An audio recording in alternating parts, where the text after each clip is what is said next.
ГСП онлайн. Городские новости сейчас. Пятница, 8:45, администрация Ухты. Традиционно открытая планерка мэра.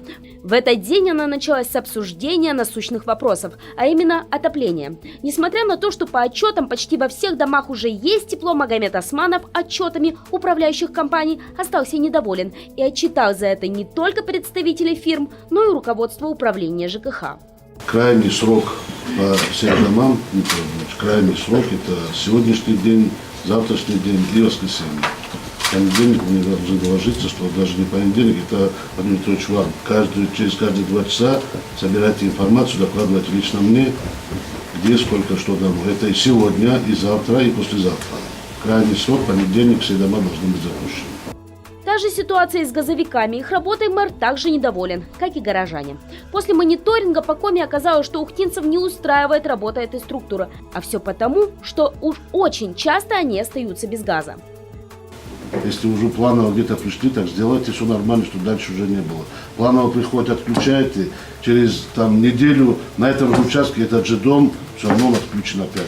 По какой причине, непонятно. Начинаешь выяснять, то кто-то там самовольно врезку начал делать, то где-то вода у вас там попала в газопровод, то еще что-то такое. И несмотря на то, что газовики обвиняют в постоянных авариях самих жителей, те, дескать, нарушают правила пользования, вердикт – работать надо лучше и оповещать жителей о необходимости избегать неправомерных подключений тоже. После того, как мэр задал своим подчиненным все вопросы, спрашивать начали его. Планерка продолжилась пресс-конференцией. Она, к слову, тоже началась с вопросов отопления. Когда же от холода перестанут страдать ерикжане? В поселке больше 50 домов остаются без тепла. Оказалось, все из-за конфликта Лукойл Энергосервис и Коми тепловой компании, которая задолжала первым аж 11 миллионов. Вопрос детально будут решать в Ухте на следующей неделе. Мэр заверил, решится он в пользу людей. Также в пользу людей, а именно маломобильных групп, должны решить проблему с пандусами. В Ухте их устанавливают кто во что гораст, а страдают мамы с колясками и инвалиды. Мы свою ошибку учли, мы ее устранили.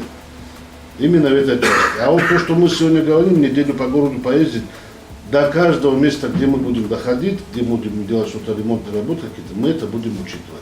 Но сегодня прийти, понятно, что в городе их очень много. Очень много.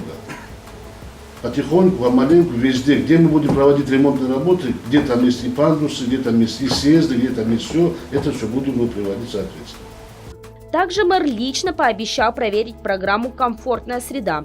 В ее рамках оснащают тротуар наводным.